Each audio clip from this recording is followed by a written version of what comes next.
How exactly do sales funnels work?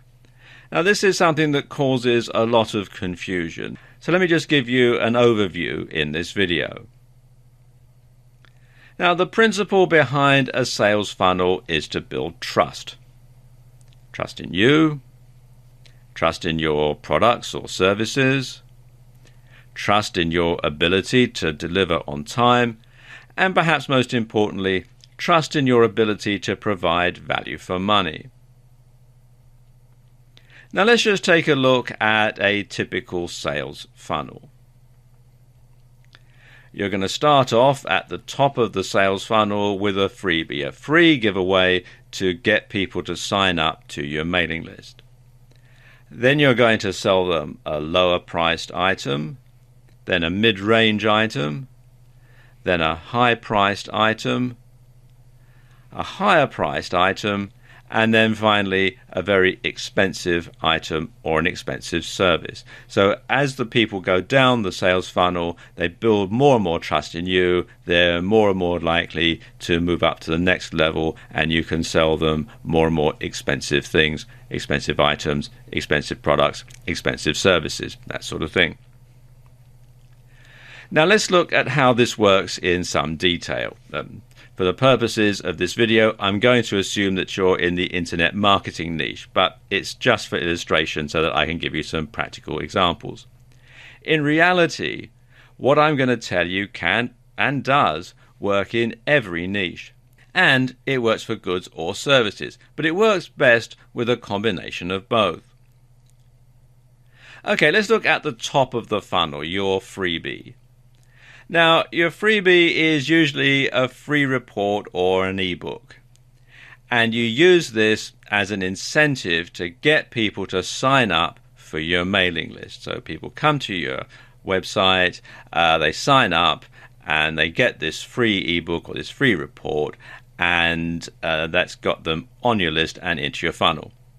Now, it must be high quality, and this is something very important when you're first starting out and you want to make sure that everything that you provide is of the highest quality. So it must be high quality, and it should be something that you could command a good price for if it were sold. So it's something that has a high perceived value, something that's worth money, but you're giving it away for free.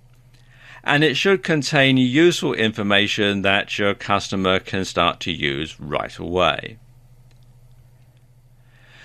Something else that you can also do with your free report is to include a clickable link to your website and giveaway rights to it.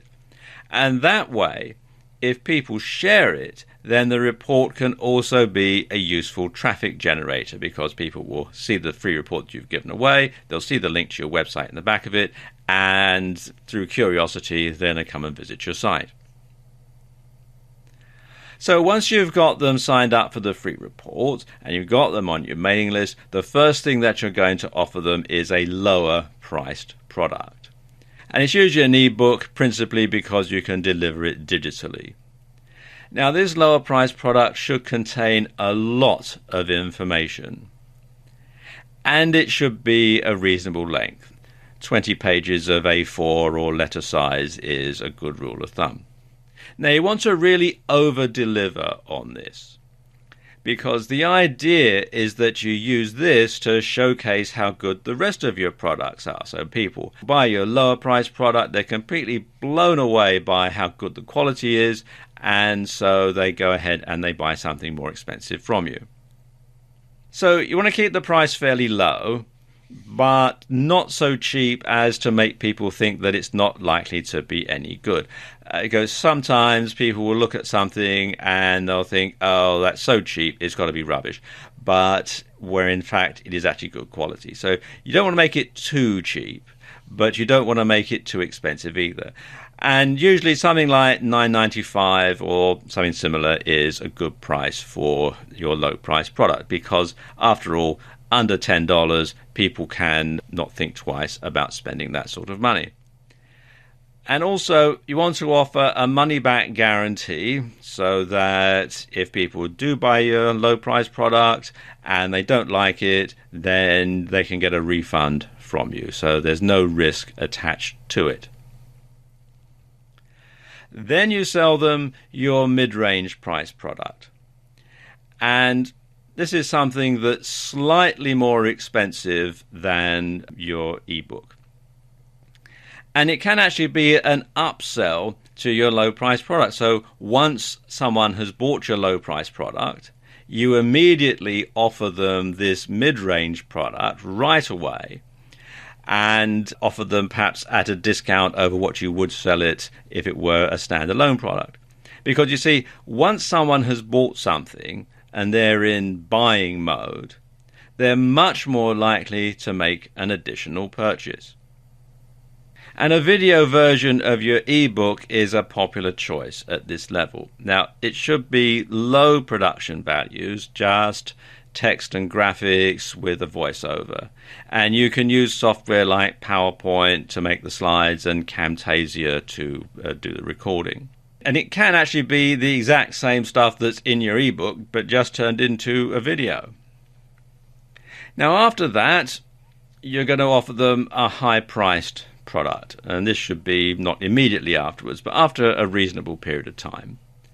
Because with your high-priced product, well, now you're really starting to make money. And courses and training products are popular at this stage. And these should be a combination of text and video. They should be well researched and well presented, and again, you want to over deliver on all this. You want to make sure that there is really outstanding value for money. And these training courses should have higher production values than your ebook and your previous videos.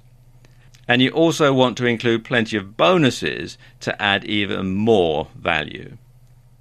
Then the next stage in the sales funnel is the higher priced product. And again, this is a much higher price point than the previous items.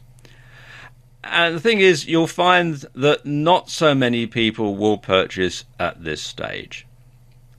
But you'll be able to charge considerably more. So make a virtue of this by limiting availability to create scarcity and add more value. Telephone coaching is popular at this level, and this can be a group conference call or it can be individual coaching. And what you can do is you can record the calls and offer the recordings as a downsell. So you can record them in MP3 format and then sell that as another product as a slightly lower price to people who perhaps didn't want to spend the money on your high price product, or the people who perhaps couldn't afford it, but they can still get the benefits from that, but it's just simply not live and they're not actually talking to you, they're just listening to the recording. And then finally, you have your expensive product or service. And this is the end of your sales funnel. So you'll probably only sell one or two of these, but you can charge a premium price. And because this will likely be time intensive, you won't be able to offer this to too many customers anyway. Popular choices at this stage include mentoring, one-on-one coaching, and ongoing consultancy. Now, you have to bear in mind that people will drop out at every stage. It's called a sales funnel. I suppose a sales colander would be perhaps a better description, because a lot of people are going to only sign up for your freebie. A lot of people are going to buy just your lower priced items or your mid-range items. So you may find that you hit a plateau. You may find that nobody is going to buy your more expensive stuff.